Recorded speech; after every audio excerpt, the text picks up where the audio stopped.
Hello and welcome back to another video in the world of Monster Hunter Iceborne.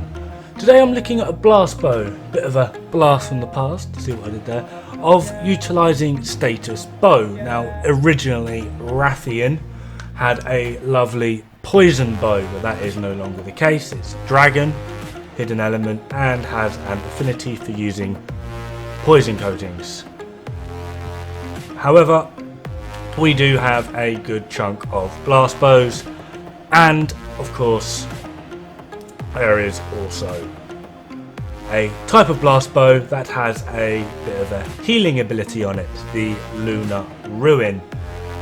So I kind of wanted to do a bow build that wasn't always having to sort of swap around the elements, sort of just a general purpose fits all sort of build. Nothing is particularly resistant to blast. Get some good status ailments on there, and with haste and recovery you can heal ever so slightly. But of course bows are still notoriously squishy, so I needed to get something in there that was really going to help us stay alive for new bow players and generally get around to kicking ass. Luckily the gold Rathian armor is there as one hell of an answer. So it gives you true critical status and divine blessing secret, and obviously the bow has haste and recovery. So what this effectively means is with true critical status is we can get a hell of a lot of blast procs on the go. With divine blessing secret we have divine blessing level 5, which basically means we're going to be quite tanky, and then with haste and recovery we can heal a small amount per arrow. Not the most, but we can heal. So in general, like I said, this is a one build fits all. So we're going to be using the Soulfire Arch Ruin with an affinity and a element slash status build up augment. There's two of them. Mighty Bow Jewel 2, Critical Jewel 2, and the Gold Rathian Helmet, Expert Jewel 4 and Critical Jewel 2.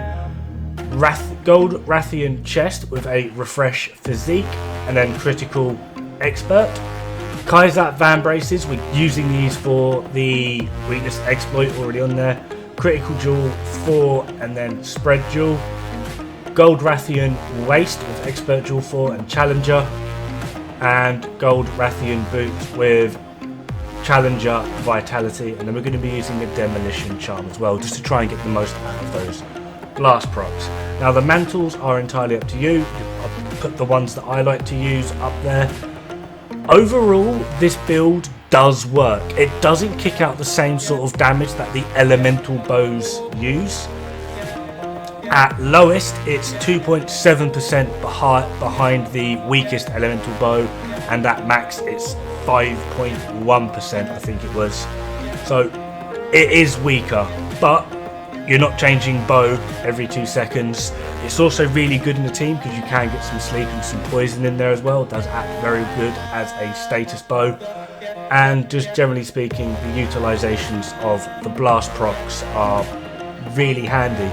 Against 3-star blast weak monsters, it does seem pretty damn comparable as to what would actually do more, the elemental weakness or just spamming it full of blast procs, because on the blast weak monsters you do get a hell of a lot of blast procs very early on in the quest.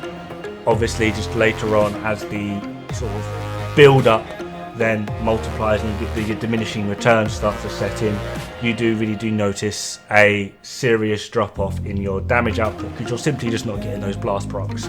But I would argue, at least in the beginning stages of the fight, you are definitely outperforming pretty much all the bows because you're going to be getting a lot of blast procs. It's just sort of in the later stages or longer fights where this bow really does sort of appear to be a lot weaker than the others. But still, it's there as an option. It's very tanky, it's very survivable, it does work quite well.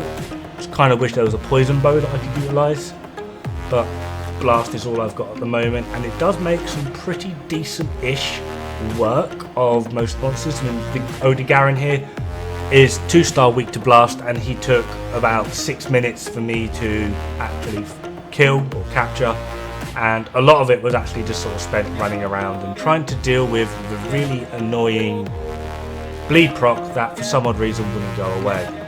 But anyway, it does work, just need to give it a bit of patience, a bit of time. If you are thinking of going into bow in Iceborne and you're sort of in the later stages, you could make this set. I would recommend using this as a sort of a I want to learn bow set, because it does allow you to make quite a few mistakes and you do survive through them and then can potentially heal. But in the meantime, have fun, good luck, and don't die. Bad for the health.